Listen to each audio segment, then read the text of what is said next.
សូមគោរពអនុញ្ញាតជម្រាបសួរពុកម៉ែបងប្អូនទាំងអស់គ្នាជាទីគោរពជាទីមេត្រីនៅថ្ងៃនេះនាងខ្ញុំនឹងលើកយកអត្ថបទសង្គមខ្លីមួយមកជម្រាបជូនពុកម៉ែបងប្អូនទស្សនានិងសន្តាប់ចាអាណិតខ្លោចចិត្តសូមបងប្អូនចូលរួមចូលបុណ្យគាត់ផងប្អូនប្រុសម្នាក់ជាកម្មកររោងចក្រដើម្បីយកប្រាក់ទៅផ្គត់ផ្គង់គ្រួសារតែជាអកុសលត្រូវនឹងឡានចាបុកចាឥឡូវក៏គាត់បានស្លាប់ទៅហើយ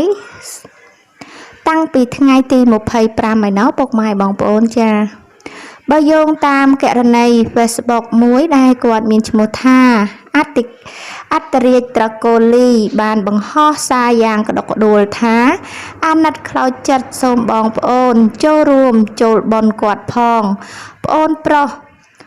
វងរដ្ឋាអាយុ30ឆ្នាំមុខរបរធ្វើការរោងចក្របានប្រាក់ខែបន្តិចបន្តួចផ្ញើទៅផ្គត់ផ្គង់គ្រួសារតែជាអកុសលត្រូវឡានបុកស្លាប់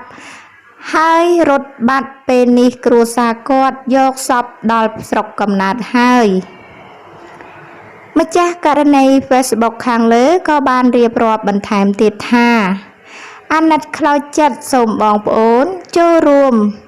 ចូលបុណ្យគាត់ផងប្អូនប្រុសវងរដ្ឋាអាយុ30ឆ្នាំមុខរបរធ្វើការរោងចក្រ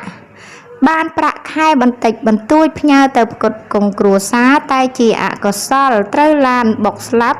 ដោយរត់បាត់ពេលនេះគ្រួសារគាត់យកសពដល់ស្រុកកំណើតទៅហើយនៅស្រុកបរសែតឃុំពោធិ៍ស្រាលភូមិរំដោះថ្មីខេត្តកំពង់ស្ពឺចាតែគ្មានលុយសូម្បីតែធ្វើបុណ្យ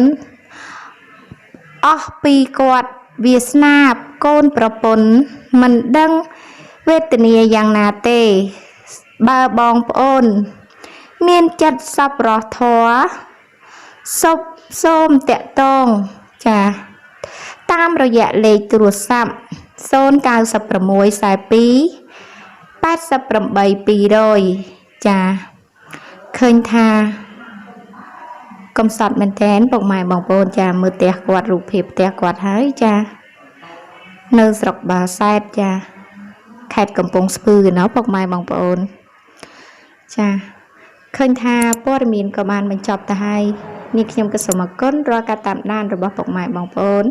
ហើយក៏សូមឲ្យប្រិមត្តពុកម៉ែបងប្អូនជួយចុច Subscribe សញ្ញាកណ្ដឹង Like និង Share ដើម្បីទទួលបានព័ត៌មានថ្មីៗសូមអរគុណសូមជម្រាបលា